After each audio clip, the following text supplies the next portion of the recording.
Catholic Volunteer Network. CVN has a great website. They just redid it. It's got all kinds of information, and you can search for any of 180 plus organizations, programs, and it gives a really nice, concise summary of what's involved based on some very basic categories. So it's really a handy way to do it. And then the AmeriCorps website is also great for figuring out, different possibilities through AmeriCorps, and I'm sure that'll come out a little bit in the conversation. Thanks, Kelly. I'm curious, Al, if you wanted to talk about how your experience, you're currently serving, and I am wondering how you're kind of growing and developing and how you're seeing that that play out in real time. Yeah, thank you. One of the things that really drew me to my specific position at St. Thomas was an opportunity to get outside of my comfort zone and really take an opportunity to develop my leadership and management skills. Yeah, this is kind of like the full first program that I've really been able to get my hands on.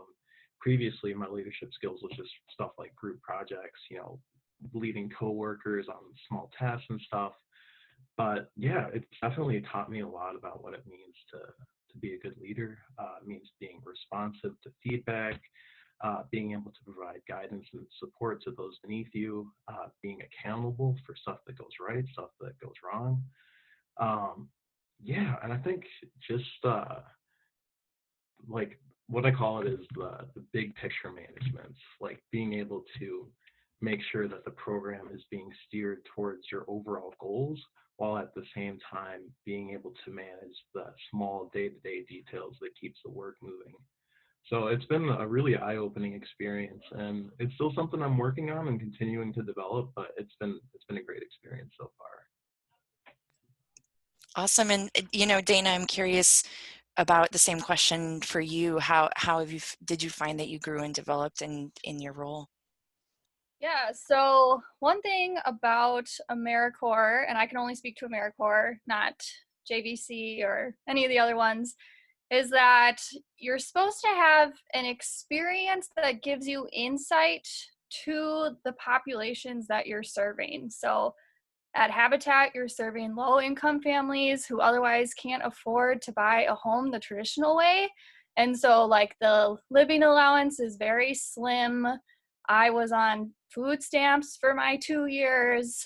And so like, I know it was a choice that I made to live on that like level of poverty. And I was lucky enough to still have some support from family, but that was a huge thing. Like I really got to see what it was like for some of the families that I worked with. And particularly with my 2 experiences, I got to see families like from the start of the process with Habitat. So families who, were living in apartments that were 2 bedrooms, even though there were 6 people living there, or just really like unsafe environments. I got to see them apply for the program. And then I actually, because I ended building houses, I got to see them all the way through that process. And just the hard work and dedication that I saw with those families, like I mean, I'm sure every one of us who's done this, like you just get more out of it than you could ever put in. And that is because of the people you meet and the connections you make and the lives, like you're helping change lives, but again, they change your life just as much. So. You bring up something interesting that happened, a question that was posed to our keynote speaker that I think we've all been thinking about for the last few hours is how to balance purpose with getting paid. And you just kind of mentioned financial sacrifices that you made. And I would pose this to you first, but maybe also then come to the other panelists because it was just really interesting. It was a tough one for a lot of people to wrap their head around. How did you make that decision when you were balancing, purpose versus getting paid right out of the university? Right. Well, for me, I mean, you don't go into AmeriCorps because of what it pays you, but it provides you enough benefits that if you are good at budgeting, basically you can get through it. Like your loans are deferred. Like I said, you can get assistance, which that just like for me just broke like a ton of stereotypes that I that I held previously. Like I said, I did have some financial support from my family, so that was great, but it really made me prioritize what was important in my life. So like I didn't shop. I didn't really go out to eat unless it was to like a lower priced like Panera or something. And what else? Oh, for my program in particular, I didn't take up this offer, but some programs do offer housing. So like Habitat owns like a fourplex that AmeriCorps could live in for very cheap. I did not participate in that, but some programs do have kind of financial assistance in that means as well. But I mean, like no amount of money could have, like that, the experience I had was worth every penny that I did not make, which is fine. Yes. You know, we talked a lot about your personal draw to it and your personal gain, but obviously that's not the sole reason that you went into this work. And I wanted to come back to Nick and ask you a little bit about the impact that you felt like you had in your community. I know we talked about this earlier and you had some really interesting insight. Yeah, so a lot of different AmeriCorps programs have a year-long experience. Habitat's a great example where you're going to be doing this work for a year. And I think what's important to know is that with AmeriCorps, what you want to get out of a year like this, there's probably an opportunity that matches that. If you are passionate about a specific type of a specific cause, there's probably a program that can work around that. I entered without having that on the front end. So what I did was you travel around. I was part of Hurricane Katrina back in 2005. I've done tornado relief work. I've done, like I said, wildfire. It wasn't wildfire fighting, it was prescribed burns, but we were part of a fire team. These all just sounded like cool things I wanted to try to do.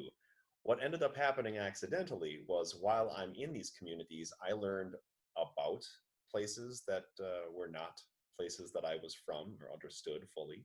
I understood new needs. I didn't have much of an environmental focus before I started doing ecological work on these sites. And being able to travel around to a lot of places truly reshaped how I looked at the world. I had come from in Eau Claire, Wisconsin. I was never going to leave Eau Claire, Wisconsin. That was my life. And I thought, I'll just get a job here and that'll be my whole thing. And it really struck me how small of a picture I had of the way the world worked and how different people and communities worked.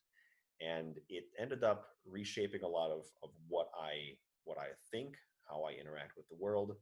And the big takeaway for me was I didn't have that specific focus. I would say if you are interested in housing, you're probably going to want to do something like Habitat. If you have no idea where to start and you're okay being a little driftless and wandering around the country a little bit, this would be an opportunity for you, and you're going to get so much out of that if you let it affect you and you open your mind to new communities, places, people. You know, one of the other questions that was posed earlier in the fair was kind of, what if I don't know what I want to do? What if I don't know what I love? What if I don't know exactly what I care about yet?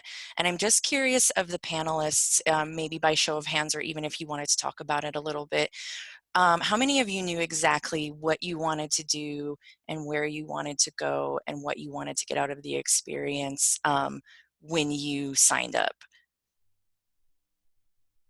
Okay, so if you can't see them, I did not see any hands. I don't know if somebody, this is kind of an unplanned little question, but I'm curious if anybody wanted to talk about that a little bit, because I think that's what a lot of our graduates are concerned with is, you know, maybe I have a feeling, something that's drawing me, but I don't know kind of how to navigate that. And it sounds like you guys maybe didn't know that either. And I think that would be some interesting experience to maybe talk about if somebody wanted to chime in. It looks like Danielle might. Yeah, I can chime in. I would say, I think it's a very individual determination, but I will give an insight into sort of my thinking, which was, there are certain things it's sort of similar to like a college search. There are certain things that kind of de facto narrow you from the outset. So for me, I knew that I was only willing to commit to 1 year, although I wish I had been more open to 2, to be honest with you. But I knew I wanted to go to law school, and I thought, gosh, if I wait another year, I'll be 27 when I graduate from law school, and that's so old. I probably should go sooner. So that was my thinking at the time, just being honest. So that limited me, knowing it was only 1 year. I knew that I wanted to be with an organization that was, sorry, I know I wanted to be with an organization that I felt was organized, had its fingers in a lot of different places. Some people are really comfortable, husband handoff. Some people are really comfortable going kind of like to a one-off organization. I wanted to be in an organization that had sort of these particular pillars, that you were connected with a lot of other volunteers, that there was sort of this alumni network. And then when it comes to specific service, like with JVC Northwest, you can indicate where you think you want to go or what you think you want to do. And then depending on openings, you get interviewed by that site to see if you're a good fit. And so for me, originally, I thought, I want to go to Alaska, like send me to Sitka. I want to like go out there. And I didn't ultimately get selected for any of those positions. They weren't a good fit. But my other thing was that I wanted to work with kids, I thought. And so for me, it sort of was a triangulation. And I think, again, I chose a religious organization, but even regardless of your faith tradition, I think there has to be an element of faith. Like, you aren't going to go into this and know exactly the experience you're going to get and exactly what it's going to look like day in, day out. I certainly didn't, but I think there's an element of faith in you're being pulled in this direction, and you have to have some faith in kind of what that's going to look like, and that the unknown is okay.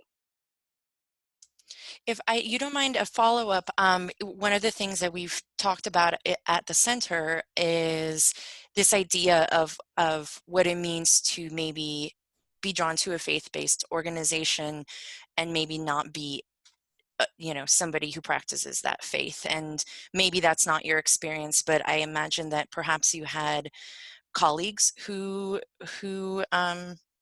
fit that description. Do you have any kind of advice that you might give to somebody who might be interested in JVC Northwest but isn't sure if that's the right place for them based on the fact that it's a faith-based organization?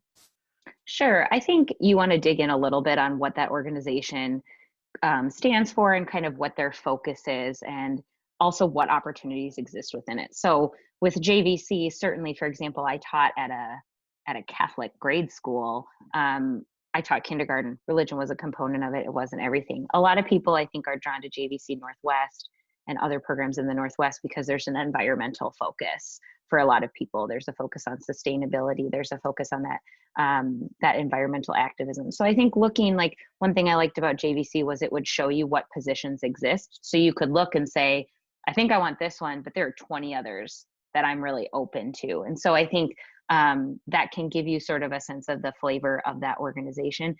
The Jesuits are certainly known to be a little more on let's just call it the liberal Catholic end. So I think there's a very open feel to sort of how you enter into that faith piece. It wasn't something that certainly had a lot of colleagues who were not Catholic, and I don't think that was a barrier to them. So I think you just want to look at what that organization looks like, what the job descriptions look like, what their expectations are for you as a volunteer, both at your site and from, say, a broader organization, what their expectations are for you. And if you feel like you can really meet those, because it is a partnership between you and your site and you and your organization, and you should both be getting something out of it. Great. We've heard a lot about how wonderful these experiences are, and I think that that is the top note. But obviously there are some challenges that come with the work that you guys have done, and Al, you're right in the middle of yours, so I might put you on the spot and ask, what are some of the challenges that you face, either overall or just in your day-to-day work? Well, I think one of my initial challenges was on the organizational side of things. This was my first time managing a student program, and turns out there's a lot of moving parts. So it really puts your organizational skills to the test to be able to stay on top of everything. There were definitely some challenges and hiccups along the way, but I learned from each of those experiences, and I think I've grown for it. Yeah, the current challenge I'm facing, and I think this is a main challenge that a lot of people are going through right now, is the COVID-19 pandemic. Unfortunately, it substantially disrupted the activities, events, and outreach initiatives that we had planned for our student group this semester. And it was very disappointing initially, if I'm being like very honest. After spending months, prepping the program, getting the students ready to launch all their activities, it ends up all having to be canceled because campus closed down. But I think it really allowed me to be a little bit more flexible. No, that's not what I'm trying to say. Yeah, I don't know. I really appreciated my students in this case and their flexibility to pivot to new activities, new work plans. We've been figuring out ways to engage students virtually. We just wrapped up the campus eco challenge last week, which was a web-based competition where people would log sustainable actions for points and whatnot. And it turned out really well. This was the first time we had done something like that at St. Thomas, and we were very happy with the outcome. My students have also been helping us create resources and stuff that we can use to build a foundation for initiatives next semester. So to me, it's just we're putting off the work for a little bit. But I do recognize that there's a great demand for these type of activities in St. Thomas, and there was a lot of really good reactions and feedback from students. So it makes me excited for the future. Yeah, that's, I mean, you, for future kind of talks that you might give, you have a very unique thing to say that was a challenge during your time. So, and it sounds like all of these positions really require a lot of agility. So it sounds like, I mean, you're doing a great job. We're all really excited about the Eco Challenge, and I think it was awesome. So congrats. We have just about 12 minutes left, so I do want to encourage anybody who might have questions to go ahead and type those into the chat. I want to just round us off while you are thinking of those questions with maybe a piece of advice from Dana. I know we talked to you about your challenges, so I won't ask you. You did mention some financial challenges, but for those people who might be interested in some post-graduation social impact programs, what advice would you give to them? I'm muted. Oh, there you go. I think this kind of connects with the question you asked Danielle about, like, what if you're scared? And again, I think it requires a leap on your part. And what I loved about it was that it's only a year. So really, if you don't know what you want to do, but you want to help people and you're okay not being paid a lot, like, just do it. For me, because I actually started AmeriCorps in this just for a summer program, and it was like, do I go back to this summer job I've had for 7 years, which was so comfortable for me, or do I build houses with Habitat? And like Nick said, I just kind of wanted to like learn how to build houses. I thought that sounded cool, and so I just was like, let's do it. And it was scary, but ended up being amazing. So there was somebody on earlier I think I can't remember what organization he was from, and if I try to say it, I think I will butcher it, but he said there was an opportunity to learn how to drive a bus, and I was like, that seems very cool. And also really interesting, following a talk about essential work and meaningful work. So I do have a question here in the chat that says, how long after you graduated did you go into service? I'll kind of open that. Maybe Dana, since you're unmuted, you wanted to start. I went right after undergrad. So I went, like Danielle, in between undergrad and postgraduate work. And Al? For me, it was about a year and a half after I graduated. After I graduated in 2018, I kind of wanted just to work some odd jobs and pay rent for a while. So I worked as a bartender at French Meadow on Grand and as a cook at the Whole Foods restaurant on Snelling. And that was nice for a while. And then after about like 9 months, 12 months in, I was like, okay, time to start looking at the job market. And I was looking at jobs that were either like policy related or environmentally related, applying more so to the environmental side stuff, to nonprofits like the Great Plains Institutes, some jobs with the DNR, but unfortunately, because my degree in political science, I didn't have any direct experience with environmental work. And so, yeah, I saw the position for the Green Corps at St. Thomas, and I thought that would be a great way for me to get some entry-level experience in that field. And yeah, so I started in August of last year. Great. Nick, did you want to talk about when you started your service? Yeah, it was pretty shortly after I graduated, so a couple months. Awesome. I have a question here from Spencer that says, why might this be a good option before grad school, and what led you to commit to a year? I'll go. I think that my decision to do JVC ranks in like the top 5 best decisions that I've ever made. I think it was for only being a year. I think it was an incredibly formative experience. I was telling the first year experience class I teach this morning that it is one of the opportunities that I consistently get asked about when I apply for jobs, no matter what the job is. People just are intrigued and curious. It's something that's different. I think that number one, you're at such a phenomenal crossroads in your life where you have most people have more limited responsibilities and more freedom than you will have as you move later into life. So you're just at this really great space.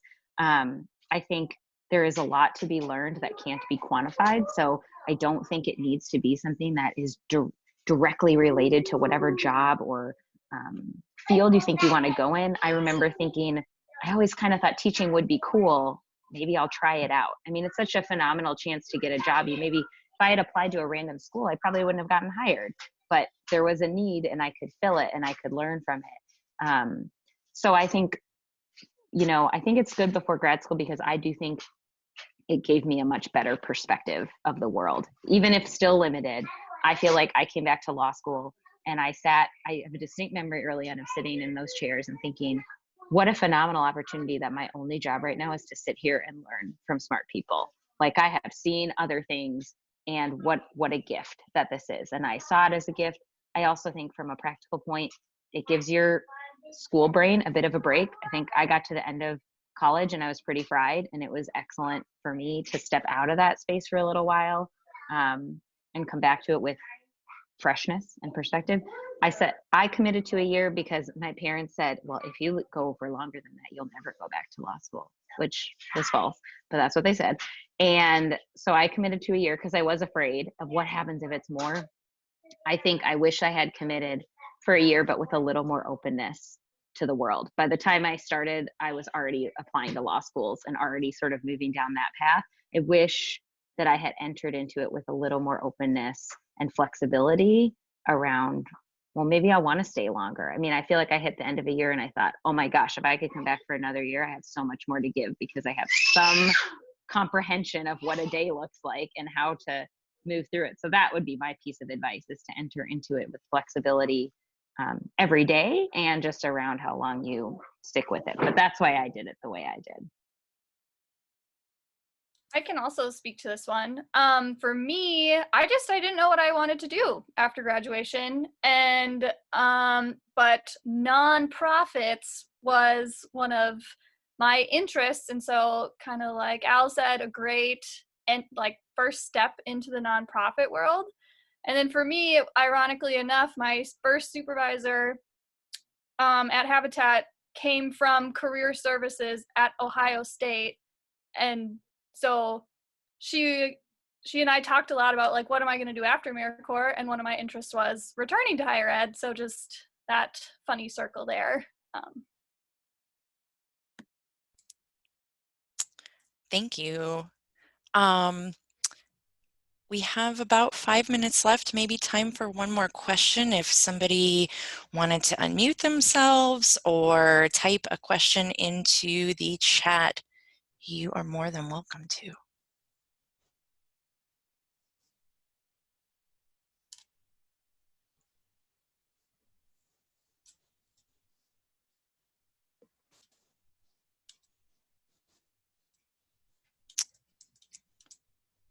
Well, all right. Well, thank you to the four of you so much for taking the time out of your day. Really appreciate it, and really awesome insight. So thank you again for chatting with us.